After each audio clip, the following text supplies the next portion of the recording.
Hello and welcome back to the channel, welcome back to another Crafty Simulations video. In today's video, I'm going back to the early 1940s.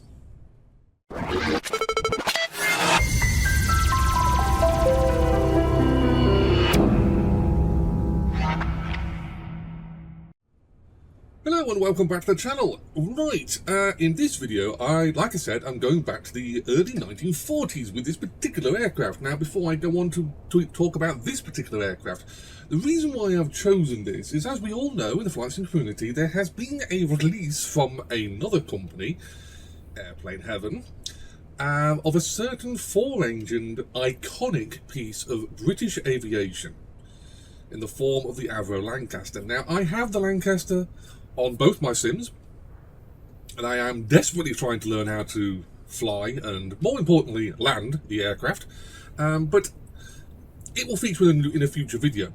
But it made me think, are there any other twin or four-engined World War II bombers here in the sim? And weirdly, this thing popped up. This is the Virtavia Handley-Page Hampden. And if you don't know what this is, I could perfectly believe that nobody knows what this thing is. It's a early 1940s British aircraft. Light attack stroke bomber aircraft. And it's definitely quirky, to say the least. Now, a little bit of history between me and Virtavia. Now, this is going to show my age off an awful lot, but I started off on sim. I have no idea what flight sim it was. It came on a floppy disk. But the next sim I got involved with mostly was FS 2000. Was it FS 98? FS 98, FS 2000. I can't remember. But anyway, FS 2004 or FS 9. It was two different names. It started to have payware aircraft, so separate companies releasing payware brilliant quality aircraft for that chosen sim. And the first aircraft that I bought was from a company called AlphaSim. And AlphaSim became Virtavia. So AlphaSim were very famous for a whole batch of aircraft. They were just chucking these aircraft out. Some were good, some were a bit questionable, but on the whole they were a very good flight sim aircraft developer. And they're here today, still doing their stuff. Not a lot of aircraft compared to what they used to, but they are still releasing aircraft every now and again. And there are a few aircraft that have slipped into Flight Simulator 2020 and 2024. And here is one of them. It's a Handley-Page Hampden. So I thought I'd give it a whirl. I thought I'd try this. It's nice and cheap. Let's go see what it's like. I'm not expecting a great deal, if I'm perfectly honest. I've flown this thing once, and actually I was quite impressed. I was actually quite impressed. It does have some things going for it, and it has some very big things that are not going for it. Now, if you're expecting a pristine simulation of a twin-engined light attack aircraft, this ain't it. This is simple. This is as simple gets. But on the plus side, it's enjoyable and fun. And it also has a very good looking model. Now, yes, and there's probably people who are going, oh, and it doesn't look right. You know, the tail looks smaller than the front section of the aircraft. And that's weirdly how the Handley-Page Hampden was developed in reality. This is what it looked like. We are talking age of before the B-17, before the B-24, and most certainly before the Lancaster. The term heavy bomber didn't quite exist. Light attack was the way forward. Twin-engined was decreed to be faster than enemy fighters. And that's where you get the early generation of aircraft. And this happened in America and happened in Germany. They stuck with the medium bomber. They only developed one, I do believe, true heavy four-engine bomber, but it never really flew that much due to political decisions. But in the British case, we had a lot of these little aircraft, the Hampden, the Wellington, Beaufighters, although that's technically more a strike aircraft. But anyway, this is the kind of aircraft that went over to, shall we say, deliver our displeasure at the enemy. Let's just try and leave this as not being political. In fact, the Handley-Page Hampden was the first bomber aircraft to go on a bombing raid to Germany. It's the first one. So this thing is iconic. Now, I believe, though certainly none of them left flying in the world, there is a few examples in museums. I'm sure I've seen one in a museum. But on the flight sim side, this actually looks really, really good. I mean, the external modelling is actually really, really what I'd expect to be realistic. We have patchwork on the paint around the engine nacelles and where the crew would get up on the side here. Entirely believable. Not exactly festooned with defensive firepower. The only front-firing gun, this being British, will be a one single 303 front-facing fixed-position machine gun. Try saying that fast. So that's not even going to tickle anything. Now on the rear, we do have twin 303 machine guns in the top mid-upper, I suppose technically the British will call it, and we'd also have a position here which is not manned, weirdly, but that is again I would presume twin 303. Now the great thing about 303 is it's a very small bullet, and I've heard so many stories now of Spitfire was armed with 303s, the Hurricane was armed with 303s, albeit they had 8 guns, but the 303 itself is a very small caliber round, and you'd have to really hit something integral to stop an enemy aircraft from doing what it was doing. But this is what you get in early 1940s Britain. Very exposed position here for the bomb aimer, but again, it's a very, very realistic representation. I think this is very good by Virtavia. Moving over to the interior, it's actually really, really good. I mean, there are some glaring issues, like the texturing here is a little bit pixelated, to say the least, but it's neither here nor there. It's not important. All the bits and pieces that are important are clickable and workable and usable. Again, some of the texting here quality is not the best. Guess those mags are on for some reason. Weird sound effects to this aircraft, I've got to say. That's probably one of the bigger issues with this aircraft, if I'm honest. But we have a functioning cockpit. You do sit up quite high in this aircraft, albeit it's a tail dragger, so you can see literally bugger all up front, but we can cheat with that and just go like that, and we can see what's going. So, pygmy pilot, normal pilot. But again, it's actually really, really, it's quite good. I mean, we have seen better. Definitely we have seen better. But it is believable. I think it's actually a really good representation of what a Hampden would look like. So, anyway, where are we? Well, this is a military aircraft, so as always, the military aircraft get to take off from RAF Waddington. Now, RAF Waddington, amongst quite a lot of other RAF bases in Lincolnshire, was known as Bomber County, and that was because of the pure amount of RAF bases that were dedicated to the bomber command effort. Now, the Hampden did fly, I do know this, I looked it up, but it did fly from an RAF base nearby. In fact, it's literally over there. I'm literally looking pretty much somewhere in that ballpark. Over there, RAF Scampton had Hampdens based at it in the early part of World War II. So we're going to go for a little flight. It will be a little flight. We're going to be taking off here from RAF Waddington, and we are going to go for a little flight over Lincoln, over the cathedral, nice and low, not too low, and head over to RAF Scampton, where we shall land, and we can discuss our thoughts of this aircraft. So stay tuned for me trying to work out how to fly this aircraft. Bearing in mind I've only flown it once. So yes, this should be quite interesting. So yes, stay tuned, and I shall be back momentarily. Right, welcome back. Let's get this show rocking. So let's get Trackir working. Let's see if that works. Right, okay, so it's quite a simple aircraft start up. Stop it, Trackir. In fact, let's turn that off a minute. Let's just do it better this way. I don't like it when it goes all flickery. Right, so anyway, so we'll have the battery on. We'll put the mags on. We'll put them all on. Some great sound effects, some choice ones there. So we'll have the starting magnetos, which we do need. So there is the starter switches for the engines underneath here, but I don't need that because I should have everything set up, ready to go. So one assumes that's the parking brake applied. Right, tally ho, Biggles. Let's see if we can get this thing started.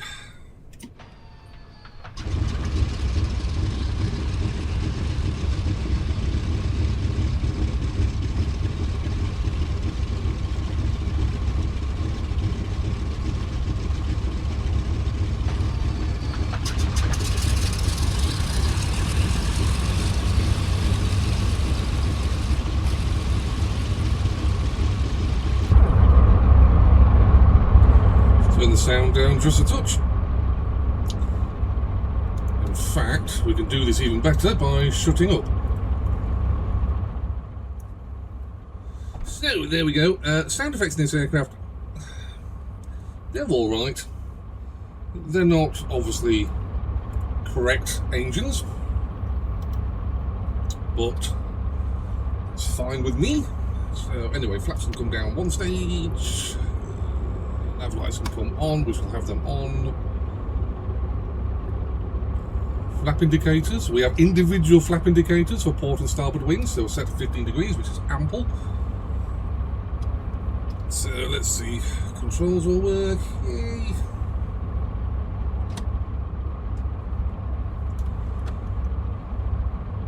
We're just going to lift ourselves up because, yeah, tail draggers, they're a joy. Very easy to handle on the ground, especially if you have rudder pedals. So I'm not sure off the top of my head if Hampdens were actually based here at Waddington. I know, like I say, Scampton did have them. I think Waddington had Wellingtons. I'm not 100%.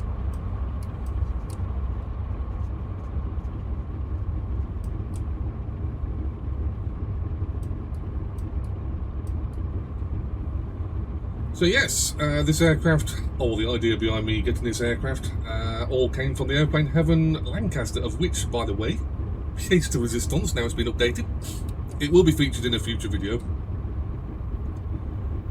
I have had a few good flights in that aircraft, I must admit, but today it's the Hampden's turn.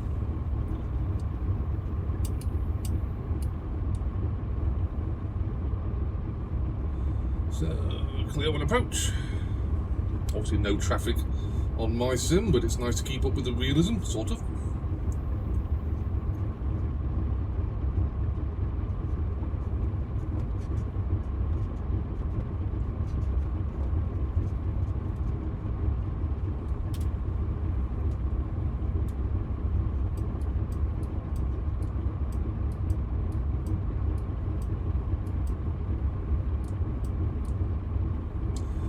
Something I do want to do while I'm here. Zero the brakes, thank you. Zero the altimeter, because we're staying in the local area. Right, so flaps are down to 15 degrees, correct, and checked on both indicators, and I can't see anything on either wing. Right, propeller pitching's full. Brakes are coming off, sit on the wheel brakes, let's run her up, let's go.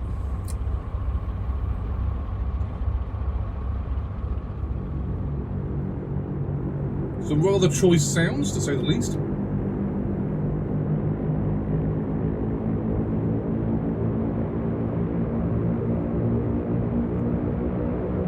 Tails up.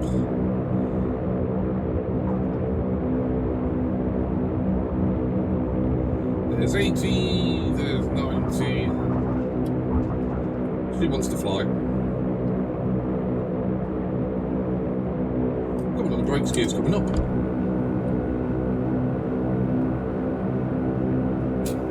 Flaps coming up.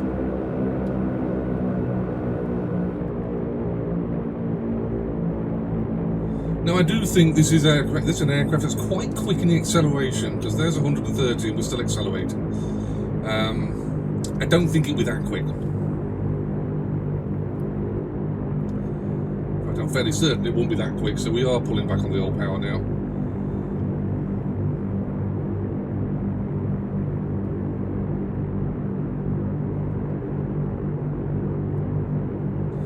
So flaps checked, upped, and indicator gear is up. No lights. Clear on the left side, clear on the right side, clear above. Let's do. I do love an aircraft that has good visibility. There's very good visibility in this thing.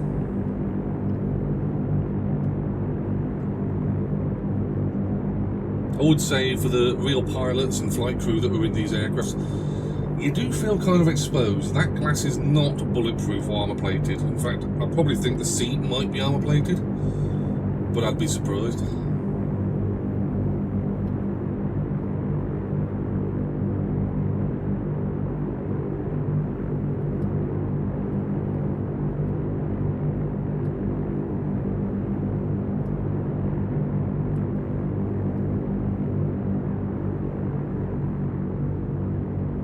So it does have weird sounds, to say the least.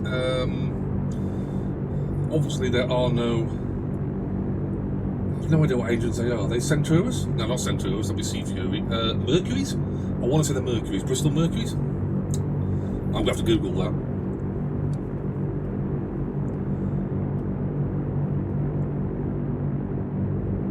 I have no idea what this engine is going to be, so...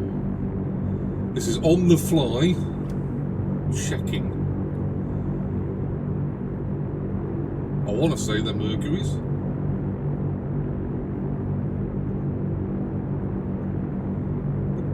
Bristol Pegasus. Oh, there you go. My two 980 horsepower Bristol Pegasus 9-cylinder radial engines. So, not the Merlins, obviously, that were famous for the Spitfire, the Hurricane, the Lancaster, a lot of other aircraft. In fact, a whole different style of engine. Instead of being the inline, it's more rough and rugged. So we are going to slow down and descend our altitude. We are heading towards the cathedral.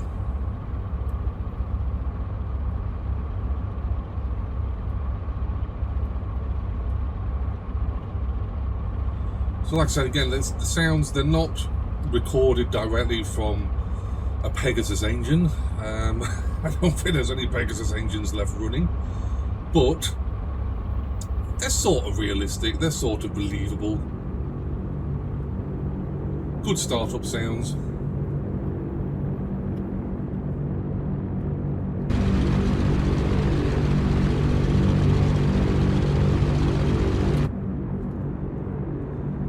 Fairly good external sounds.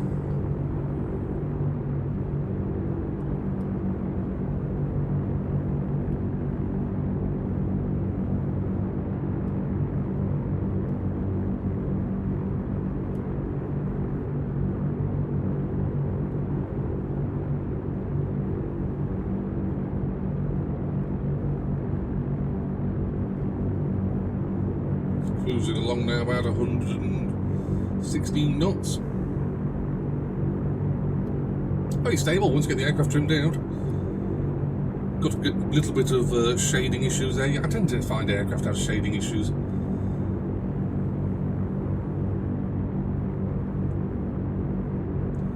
So passing over Lincoln Cathedral.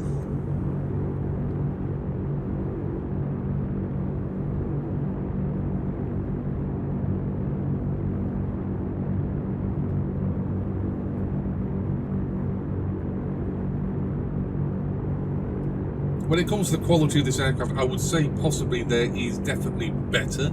We've seen better, and I don't just mean in Warbirds, I mean in flight sim in general. We have seen better. We've been treated to some pretty good externals, internals, sounds, functionality, but it's still a very, very good aircraft. And considering Virtavia have been around for years, I think if you're after something a little bit unique, it's definitely up there.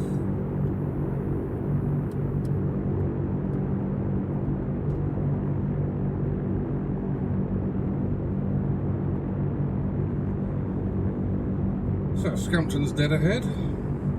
We will be crossing over the runway about a third of the way down, and then we'll start into the circuit.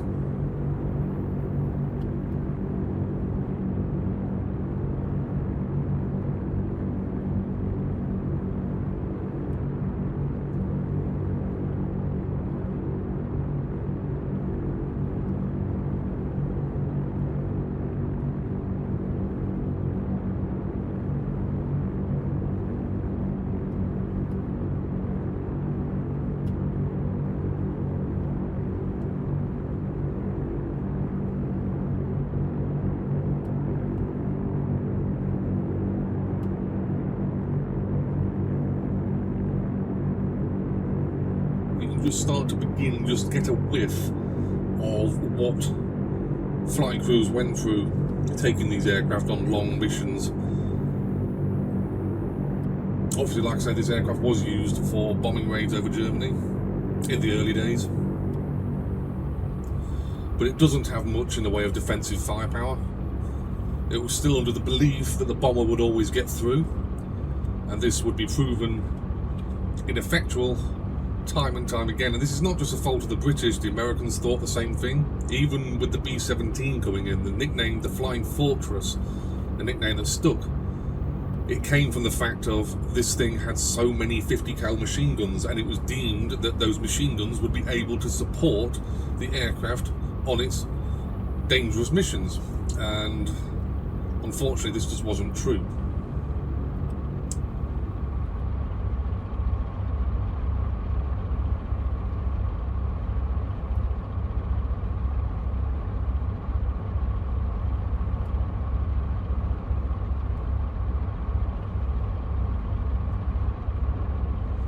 Right, so there's 120 knots. We're in the descent now.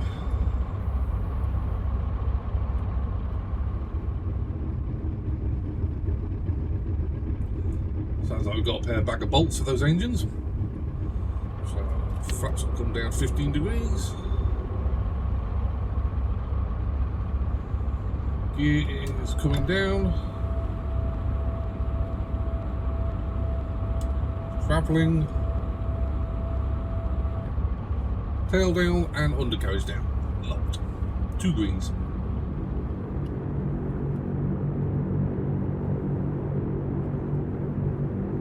So again, we get good low speed handling here. I don't expect it to be totally realistic to, obviously, a real Hampden, but again, I think the description is we've seen better, but it's not bad. It's a brilliant way of describing this aircraft.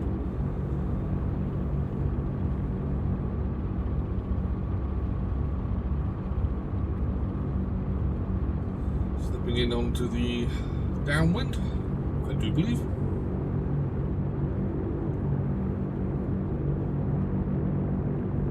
10 knots.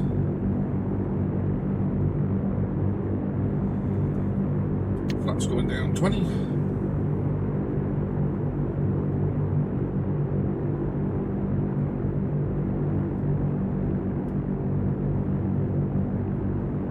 So gear down 2 green, flaps down 2 stage.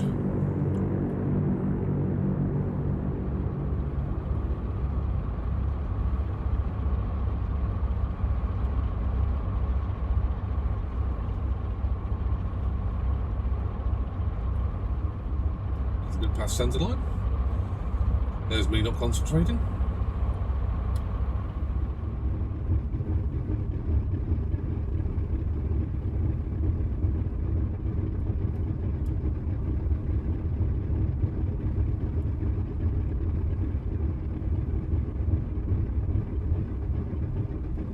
Over the threshold, nose coming back.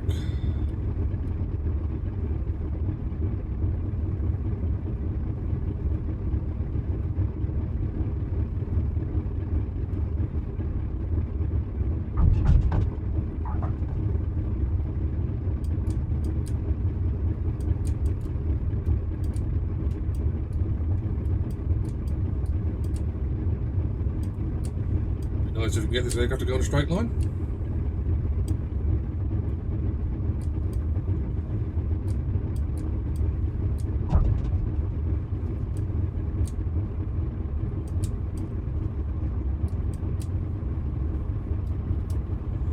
So, as we find a parking spot for this aircraft, I will join you in a few mementos, and we shall discuss the final conclusions of what I think of this particular aircraft. So I won't bore you to death with the taxi back to the main parking area here at RAF Scampton. So see you even in a few minutes. Or a few seconds for you guys.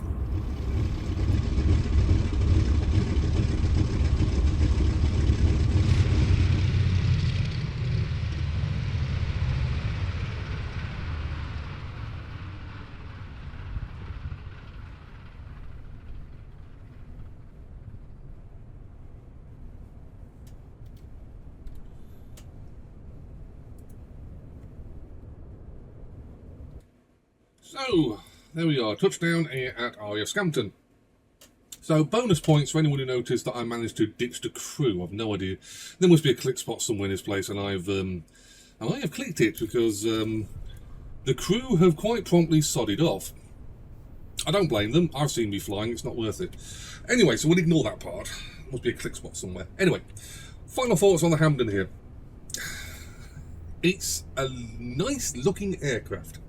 It handles what I would sort of start to expect from something a little bit heavier. It's not a fighter plane. It ain't got the lot of power, but it is not really a lumberer. It's not like a Lancaster or any 4-engine heavy bomber, but it is heavy in the turn.